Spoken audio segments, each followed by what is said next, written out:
So Sanji here with another video. I know it's been a while since I made a video like this, but I've been doing a lot of different things. I'm trying to put the kibosh and get my book published and get my garden going. I still grow stuff, and it's right after Good Friday, and that's the time when to grow stuff and plant stuff. You get everything in the ground. Today is the day of the eclipse. I went and saw that a little bit. I'm not in a complete line of totality, so I saw only about 80% of it. But it is what it is. I saw the last one. We were in a complete line of totality on the other one. But one thing that's been kind of bugging me and revolves around One Piece is the latest chapter where Luffy, he pulls a paintbrush and a coat of paint or a paint can, and he rips a tree out of the ground and makes a ball bat out of it, and he paints it, and he has the helmet on like a batter's helmet and everything. People are like, where's he pulling his stuff from? It's like Toon Force and everything. It's like, really? Is this what really bugs you about One Piece? How about they get on a ship, okay? They have all these borders with the One Piece. You have the Grand Line, you have the Calm Belt, you have the Red Line, you have all these different borders, all these different hemispheres in the One Piece world. And not only that, but they're all separated with islands and bodies of water in between them. But yet they all speak the same language. Think about that. If you travel anywhere, you can travel even when they're in the United States, people still speak a little differently. So you're going to travel this whole entire world and everybody speaks exactly the same and understands one another. Or can you say, well, that'd be too much trouble and it'd be this and that. Why can't you have a translator snail or something? Bam, you got it. You have a translation snail. And between there's not really a big conflict in cultures really within One Piece. There's only like two examples. Um, Skypiea with the Shandorians, where um, no one cuts down the trees. In that flashback, and in Wano, they have that little thing they had for male and female. They changed their names, a little bit, like Luffy Dono or whatever, soldier. I mean, they added a little thing on the end of their names, a little extra syllable to reflect whether they're male or female. A lot of Asian cultures are like that, but anyway, um, it doesn't make any sense to me. Like that's what bugs you. That Luffy has, goes gear forth and pulls a paint bucket out of thin air, or the goggles, like in the previous chapter.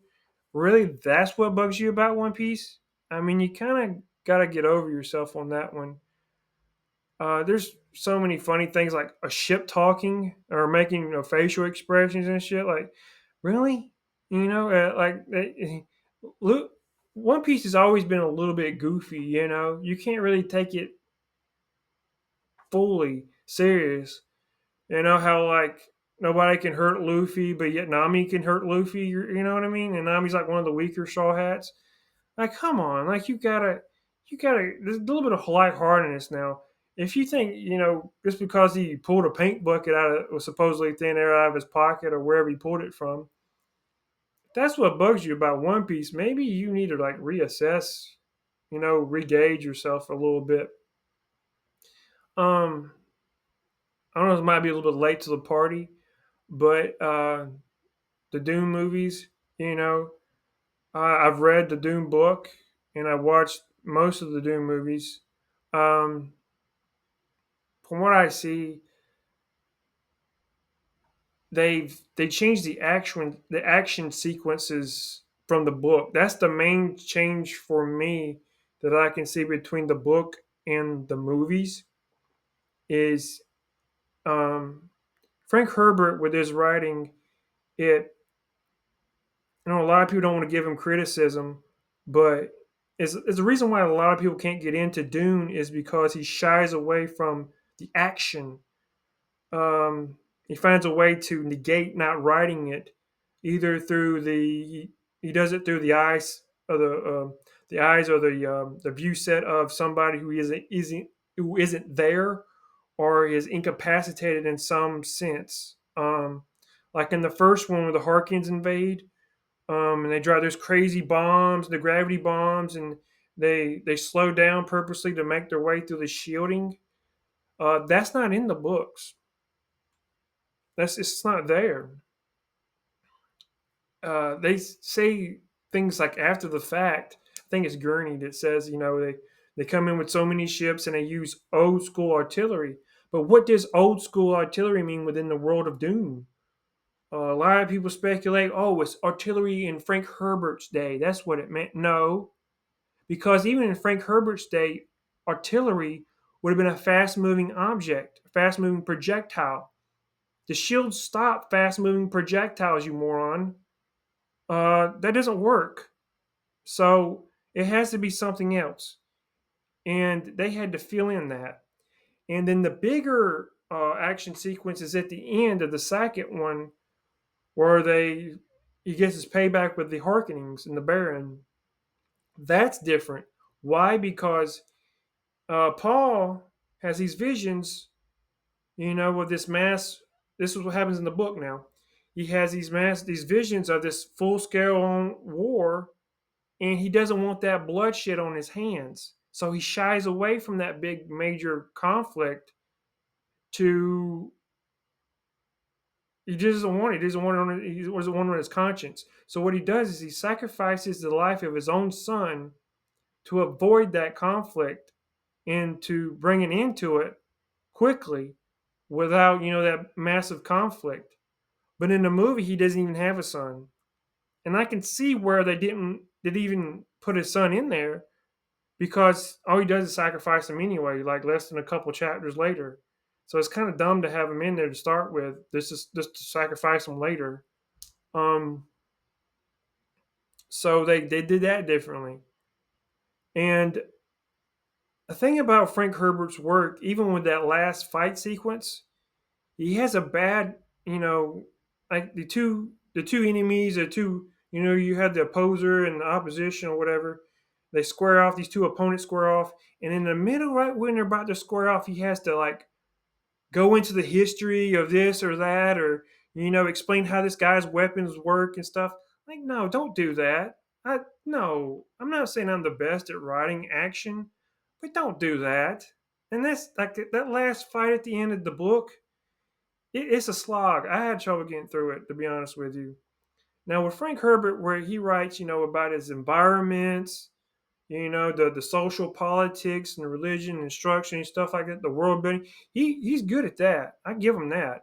But when it comes to action, it's piss poor, to be honest. And that's the reason why a lot of guys have trouble getting into Dune, reading Dune. And the movies tried to fix that. Um, that's also too the reason why a lot of people shied away from making the movie, because you have to insert things into it. You need those action sequences, the ooh and ah, the audience. That's the main part of what drives people to watch a movie. They want to see some cool stuff. And if you don't have it in there, it gets boring. You got to ooh and ah a little bit to a certain extent. It can't be just be all ooh and ah, but you need a little bit in there. Uh, and that's where Frank Herbert's writing slacks a little bit. Uh, another thing too, the thing I like to avoid as well, um, is certain type of powers that, like, coming back to One Piece, with the Toon Force powers and stuff like that. I hope they don't put this in One Piece. That's invisibility and time travel. No, I kind of like the way Sanji's in cloaking. I like the term cloaking. Cloaking's okay because that's technological. But when you start talking about a magical ability, like say for Lord of the Rings, where he puts on the ring and he turns invisible. This is where a lot of stories get off kind of the rails. There has to be a defined rules of the invisibility. Is it just his body that turns invisible? So he has to run around butt naked pretty much, if he puts on clothes, you can see him. Can it be negated by splashing water or paint on him? Um, okay, there has to be defined rules, and lots of times they break these rules in order to progress the plot along. And especially if the story goes on long enough, you'll see it work both ways. Okay, say you got a person who, a Lord of the Rings example, he puts on the ring, he turns invisible. Okay, he has a sword on him. Now if he draws his sword, does his sword stay invisible? Okay, can the enemy see his sword, or does it look like it's floating there? Okay, so he's holding on to this sword, and it might be invisible. He might be trying to sneak in there and cut his buddies loose, with his sword or something other, something in that nature. Now, eventually, it'll work the opposite way, where he'll sneak into a house or something other, and he'll pick up something, and it'll still say visible. Whoever's around it can still see it. And they'll have like, "Ooh, I'm a ghost," and the person who was in the house thinks it's haunted or something other. Eventually, it'll work both ways, and this is where they mess up with invisibility. That's the reason why I don't really like invisibility. I have cloaking in my story. It's cloaking. They're bending light by the use of gravity.